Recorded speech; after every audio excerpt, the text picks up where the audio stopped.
सिद्धार्थ बचपन से ही बहुत प्रश्न पूछते थे, जिसके कारण वह बहुत दुखी भी रहते थे, क्योंकि बहुत कम लोग ही उनके प्रश्नों के उत्तर दे पाते थे और बहुत सारे प्रश्न बिना उत्तर के ही रह जाते थे।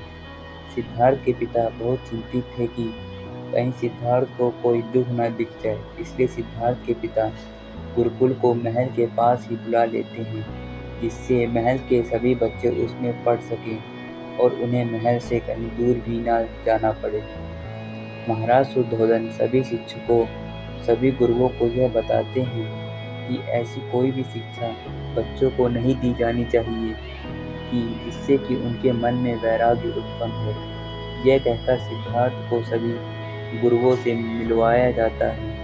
सिद्धार्थ सभी गुरुओं से मिलते हैं, उनका आशीर्वाद लेते हैं और समय बीतता है और घनिष्ठता आचार्य कौंडन्य के साथ ज़्यादा बढ़ने लगती है और आचार्य कौंडन्य ही वह व्यक्ति होते हैं जो सिद्धार्थ के लगभग सभी प्रश्नों के उत्तर दे पाते हैं। इसलिए सिद्धार्थ आचार्य कौंडन्य के पास रहना बहुत पसंद करते हैं और अपना ज़्यादा से ज़्यादा समय आचार्य कौंडन्य के साथ बिताते हैं और समय बीतता है। आचार्य कौंडन्य सिद्धार्थ को ध्यान करने की विधि बताते हैं, जिससे कि सिद्धार्थ के मन में ध्यान के प्रति रुचि पैदा होती है। सिद्धार्थ प्रतिदिन ध्यान करते हैं और प्रतिदिन आचार्य कौंडन्य के पास जाते हैं और अपने प्रश्नों के उत्तर पूछते हैं। समय बीतता है और यह बात महाराज तक पहुंचती है कि आचार्य कौंडन्य ने सिद्धार्थ को ध्यान करने की विधि बताई है, जो किसी भी व्यक्ति को वैराग्य तक ले जा सकता है। आचार्य कौंडन्य को महल में बुलाया जाता है और महाराज कहते हैं, आचार्य कौंडन्य, हमने आपसे पहले ही कहा था कि सिद्धार्थ को ऐसी कोई भी शिक्षा नहीं दी जानी चाहिए कि जिससे कि उनके मन में वैराग्य उत्पन्न हो, और आपने उनको वही शिक्षा दी जो हमने आपसे मना करी थी। इसलिए हम आपको आपसे कार्यभार से हटाते हैं और ये आपकी दक्षिणाएं, इसे ले जाइए। आचार्य कौंडन्य कहते हैं, महाराज क्षमा कीजिए, पर जो कार्य मैंने किया ही नहीं है उसकी दक्षिणा मैं नहीं ले सकता। अभी सिद्धार्थ की शिक्षा पूरी नहीं हुई, जिसके कारण मैं ये आपकी दक्षिणा स्वीकार नहीं कर सकता, परंतु मैं अपने कार्यभार को छोड़कर अवश्य जा सकता हूँ। और आचार्य कौंडन्य ये कहकर वहाँ से चल देते हैं। महाराज कहते हैं, आचार्य कौंडन्य, अगर आपने यह दक्षिणा ग्रहण नहीं करी तो ये मेरा अपमान होगा। आचार्य कौंडन्य उस दक्षिणा को स्वीकार करते हैं और कुलगुरु के साथ महल से बाहर आते हैं और कुलगुरु को वह पोटली थमा देते हैं और कहते हैं, क्षमा कीजिए कुलगुरु, परंतु मैं ये दक्षिणा स्वीकार नहीं कर सकता, क्योंकि आप जानते हैं कि मैंने अभी सिद्धार्थ को पूरा ज्ञान नहीं दिया है, और जब मैं पूरा ज्ञान दे ही नहीं सकता हूँ तो मैं इस दक्षिणा को कैसे स्वीकार कर सकता हूँ। कुलगुरु कहते हैं, आचार्य कौंडन्य, मैं जानता हूँ, परंतु आप समझने की कोशिश कीजिए और आप इस दक्षिणा को स्वीकार कर लीजिए। परंतु आचार्य कौंडन्य उस दक्षिणा को स्वीकार नहीं करते हैं और वन की तरफ प्रस्थान कर देते हैं।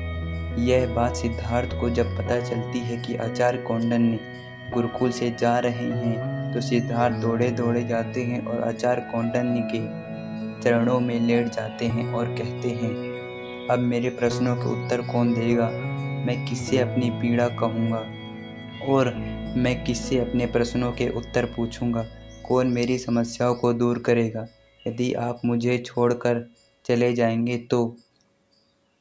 आचार्य कौंडन्य भी सिद्धार्थ से बहुत प्रेम करते हैं, इसलिए उन्हें उठाते हैं और कहते हैं, सिद्धार्थ, क्या तुम्हें पता है, इस पेड़ पर कुछ दिनों से चिड़िया घोंसला बना रही थी और अब उसके छोटे छोटे बच्चे हो गए थे। आज सुबह ही उसने अपने बच्चों को नीचे धक्का दे दिया। सिद्धार्थ पूछते हैं, क्यों गुरुदेव? आचार्य कौंडन्य कहते हैं, उसके बच्चे नीचे गिरते हुए तड़फड़ाए।